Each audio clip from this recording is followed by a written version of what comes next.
What is up, guys? Rick Kakis here, and today we are going to be taking a look at the new Leviathan Raid rocket launcher, The Sins of the Past. This was the only weapon I got throughout my run-through of yesterday's Leviathan Raid. So much for streamer luck, hey? In any event, the good news is that this rocket launcher is legitimately amazing. It is an extremely effective legendary rocket launcher and is a very viable choice to run in a PvE build depending on which activities you're doing. So let's go over this thing by talking about its stats and perks. Firstly, in terms of stats, if you use the first ballistics, this rocket launcher has completely maxed out blast radius, the largest blast radius you can get in Destiny 2. That is obviously a pretty sweet feature, blowing up more stuff than pretty much every other rocket launcher. Now also, if you use the second ballistics, the linear compensator, you only lower the blast radius by just a tiny bit while adding a pretty big chunk to velocity. I wanted to keep that blast radius intact, and I didn't really feel like this needed a ton of velocity anyways.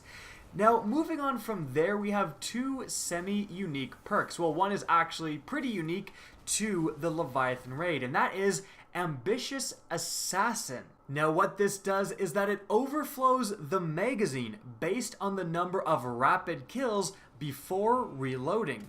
And the effect in gameplay is pretty simple. If you get a multi-kill with a rocket, which is very easy to do, especially with maxed out blast radius, you reload, and instead of only having one round in a magazine, you're going to have two.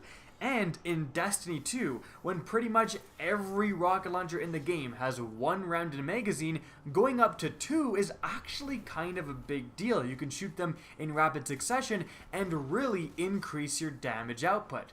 However, this wasn't as good as I honestly thought it would be upon first reading it. When I read this, I thought, oh, this is going to be so amazing with a rocket launcher. But in practice, you do actually get 6 rounds with this rocket launcher.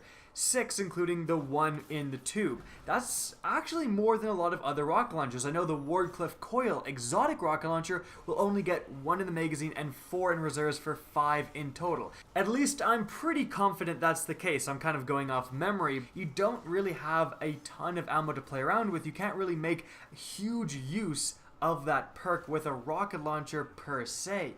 And once I kind of realized this, I ended up just running the other perk that this gun comes with, which is Cluster Bomb. And there we show the real effectiveness of this thing, because Cluster Bomb with the Sins of the Past is fantastic. You have a rocket launcher with the absolute max blast radius. And then you also say that, oh, by the way, it's going to kill everything in this massive area, and anything that does live is also going to be affected by mini explosions. And you can see by the background gameplay how much damage you can deal if you shoot an area and then have that cluster bomb explosion. You wipe out just massive chunks of enemies. It is just fantastic, and honestly, it's comparable to the Wardcliff Coil in that respect. The Wardcliff Coil is probably a little bit better still, but the fact that you can just completely destroy a huge group of enemies with the Sins of the Past is no joke. And the crazy part is, we're not done yet. There's another great perk that this rocket launcher has.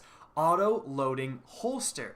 This rocket launcher will automatically reload if it's stowed away. So you can shoot a rocket, switch to your energy or kinetic weapon, kill whatever's in front of you, switch back to this rocket launcher, and it will have a rocket in the tube. It will be ready to fire. And that is definitely a powerful, powerful perk. It's really going to keep up your DPS, because instead of sitting there reloading, you can be shooting, and then just switching to this weapon, it'll automatically be reloaded. It's actually a very good perk. This was Cocoon from Destiny 1 that you got from the raid weapons that were involved in the King's Fall raid, and the Cocoon perk was legitimately a good option, especially for slow reloading, powerful weapons like rocket launchers and, at the time, machine guns and sniper rifles and that stuff.